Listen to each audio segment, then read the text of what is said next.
Chapter 6 The Mystery of the UFO Jack Perrin. The contact of the police, Shermer, and in the USA. So just before 2:30 a.m. of the 3rd of December 1967, Agent Shermer from Nebraska, USA, was doing his service near Ashland. When he was approaching a crossroads,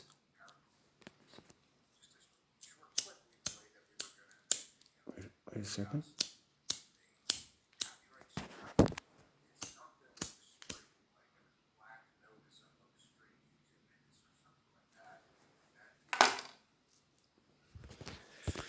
Sorry, guys.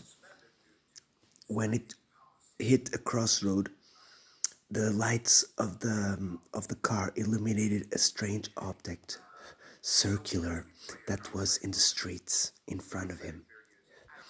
He said, "I thought straight away that it was a broken car," said Agent Shermer. Then his face changed.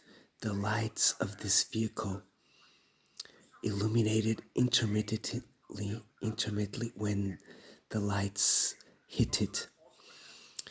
He got close to the object. Okay, so Agent Shermer was penetrating the world of the contactees and the problems that were going to follow. Especially when he's a police officer.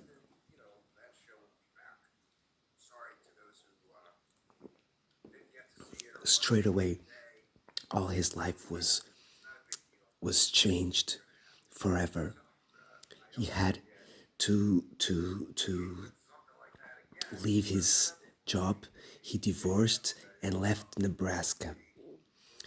He lived several months without forgetting the details that were completing all that half an hour that he was off-world. Still today, after 2 years, there are images of his encounter that he cannot erase from his mind.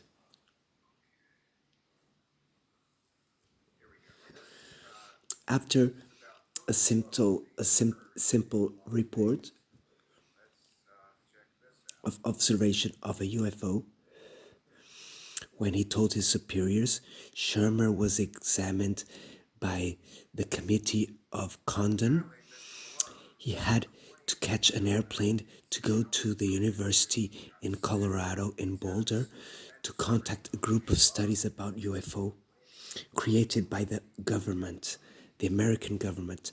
There he was interrogated or under hypnosis by Dr. Leo Sprinkle. So this case may be known for you guys. Dr. Condon and his team were very surprised to hear Shermer do these revelations so detailed about his encounter, about the real elements of the tripulation of a UFO. Okay, so straight away, under hypnosis, and he also was given the truth serum. Shermer told all his details important in that half an hour. He had been hit by a mysterious ray of illuminating pistol that caused him temporary paralysis. These beings used an electromagnetic force field to stop the motor, cut the lights, and block his radio emission. He was invited on board the disc by the chief of the tripulation and received information about the origin, navigation, and propulsion and equipment of a UFO. Shermer was subject to a hypnotic suggestion by his interlocutor, by the team of Dr. Leo Springtel, to produce a simple uh, observation report of the UFO. After the experience, though Shermer had drove the car until the disc just before 2:30 a.m., he didn't return to the highway before 3 a.m., so there was half an hour or 20 minutes of missing time. When Shermer went back to his police station, he drank several glasses of water, of cold water. After he was calmed down, he wrote on his report, he says, the report says, I saw a UFO, a flying disc, on the junctions of the highway 6 and 63.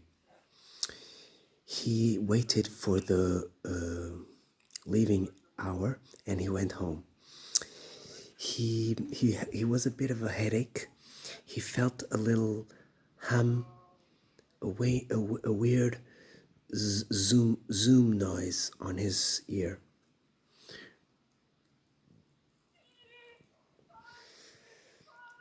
When he was falling asleep, he said, and the noise seemed to be increasing. He also had a red mark on the nerve that goes down his ear. This mark had about 5 centimeters long and 1 centimeter thick. He thought that he had hit somewhere, but he didn't notice. After these proofs, the committee asked Shermer to go back to Boulder and do some other tests.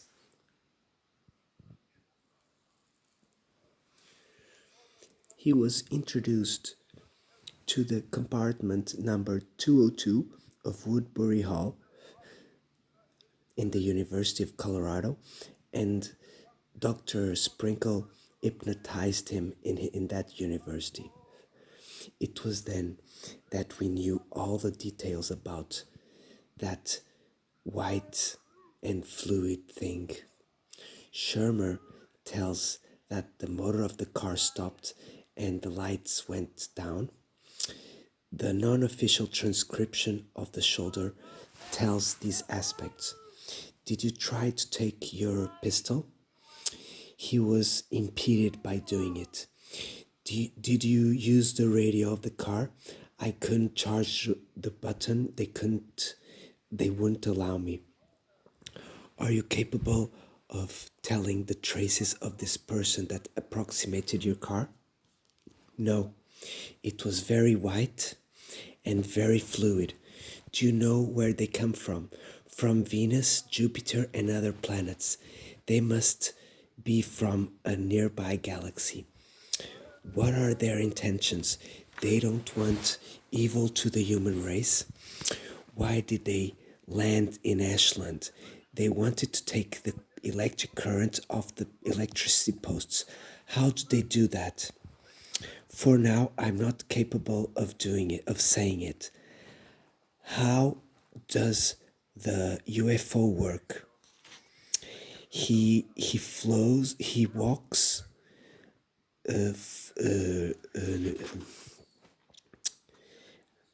negatively charging gravity.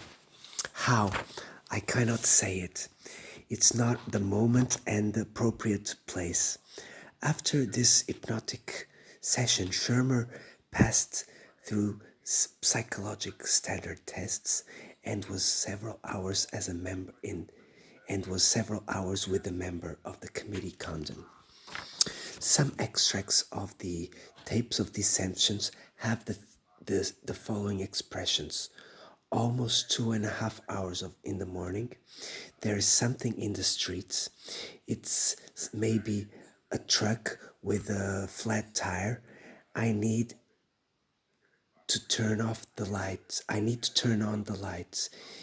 These lights turn on and off very quickly. My God, what is that? What is leaving the road and flying hum? The flying hum. What? That is an old field.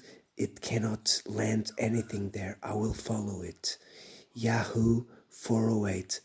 Hum. The radio does not work. Hum. What must have happened with the motor? Where are my lights?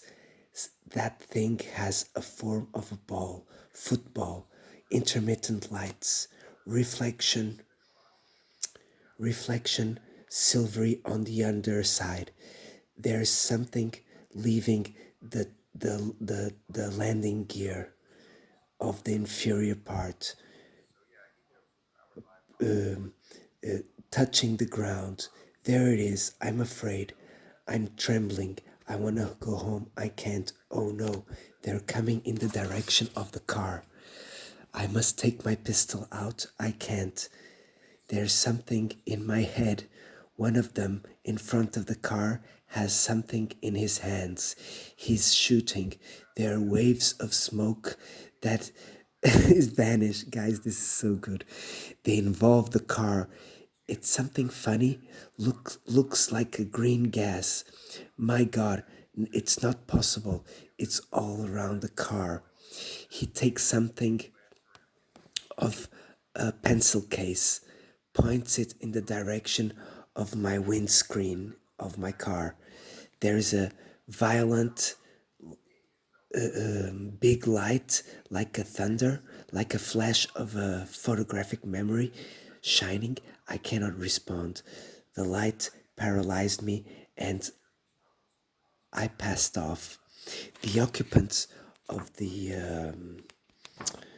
UFO was described as following: 1 meter 35 and 145 meters of height, a prominent chest, very muscled and rude. They walked with rigidity. Their heads were straight and elongated.